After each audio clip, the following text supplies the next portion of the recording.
Hey everybody, welcome back to our next educational series with your host Liam, this dude. And for this series, we are going to be talking about the gender unicorn. You can see gender unicorn. We're going to go through the different parts of this gender unicorn, and we're going to break each part into its own video. So there's going to be one video for gender identity, one video for gender expression, one video for sex assigned at birth. And then I think I'm going to combine the bottom two, physical attracted to and emotionally attracted to, into one video, just so the series isn't like too crazy long. You may have also seen another version of the gender unicorn. It's called the genderbread person.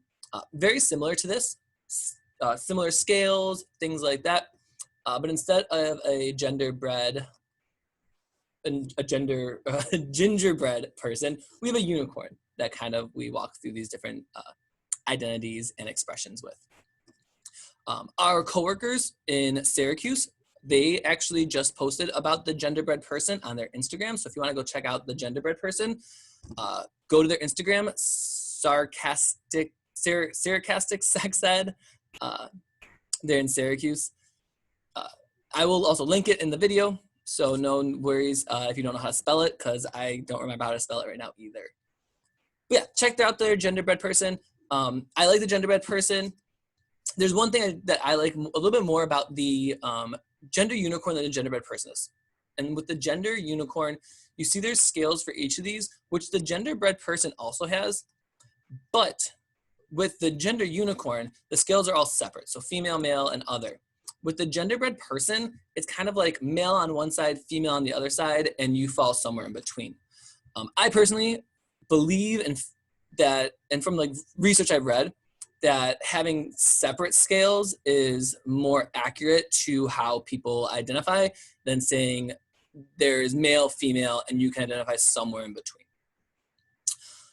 And it's really just like, it's not that big of a deal. This is just what I prefer, I'm sorry. All right, so enough about that. Let's jump into some education. Gender identity. This is the first topic we're going to talk about. So gender identity, it's what you identify as, what gender you feel you are. You can see with the unicorn, gender identity is up here in the brain. It's how you think and how you feel in your brain. What do you feel you are in your brain? Not what did someone tell you were when you were born, not what does your genitals tell you are. It's what does your brain tell you are? What are you mentally? You know, our brains make up pretty much most of who we are as humans. And so gender identity in the brain, it's not who you think you are, it's who you feel you are. Hopefully that makes sense. And so oftentimes with gender identity, we talk about trans folk, trans males, trans females. But there's so much more than just like trans male, trans female. Let's start with them though, because that is like the most common kind of known idea of what transgender means. And so gender identity, say you were assigned male at birth, but you in your brain identify as a female. Great. You would fall probably far higher up on this female scale and lower on this male scale. In this case, we would refer to someone who was born a male but identifies as a female, or was assigned male at birth but identifies as a female. We would use female pronouns if that's what they want. So things like she, her, hers, and female bathrooms, all those kinds of things. They also sometimes people refer to people who were assigned male at birth but identify as females as MTF, or male to female transitioning. I use that word sometimes. I don't use it too much. I usually just call them females. But in papers and research and stuff like that, sometimes you might run across that. In newspaper articles, you might run across that term. So just know if you ever see FTM or MTF, male to female, female to male. And so female to male. Say you were assigned female at birth, but you identify as a male, you would probably fall farther on this male scale and lower on this female scale. Now, people often try to talk about this like binary gender identity. You're either male or you're female. And again, the genderbread person kind of portrays the same thing because it's like a scale, female, male. But in reality, it's not as simple as just a binary male-female system. There is a lot of other in between there.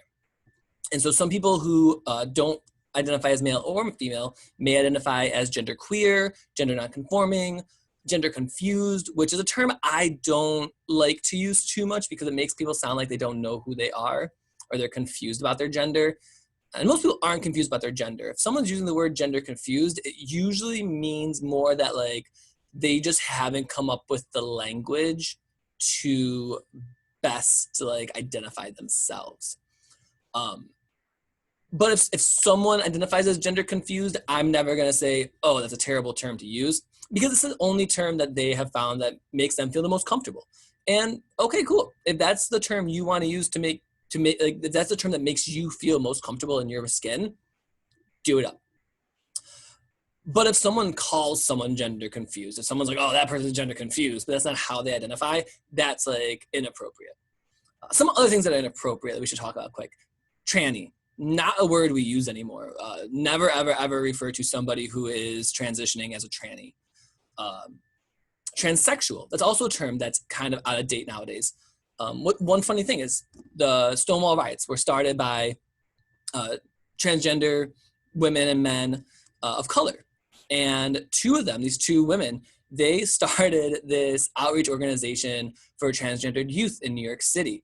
But they actually called it something, I think it was like transsexual outreach or something. So back then it was like the term to use back in the 60s and 70s. But nowadays transsexual is just not the term we use anymore. We stick to transgender now. And so if you identify as something besides for just male and female, which totally you can, you would fall maybe on an other scale, maybe you would fall like in the middle of male, maybe like a little bit more female or vice versa, however you want to identify. And this is mostly just for you to think, how do I fall on the scale? Where do I think I am? And for anybody who's watching this, who's like, oh, there can't be any other genders besides male or female, we're just binary. That's BS. It's not just like even a new concept either. People might think that like it's just millennials and Gen Zs coming up with these new identities because we want to be like different or rebellious or whatever. But in reality, that's not true. There's a lot of historical evidence that shows multiple cultures throughout history have like a multitude of different gender identities, not just a basic male-female gender identity. So, you know, and even trans, like definitely, there's tons and tons of history pointing to the fact that trans folk have been around forever, but there's also a lot of historical evidence pointing to the fact that many cultures have had an expansive view on gender that we in the West have not always, and by the West I mean like European countries, have not always followed. All right, so we're gonna end gender identity there, and then next we will pick up with gender expression, which is different than gender identity no matter what people say. All right, see you guys soon.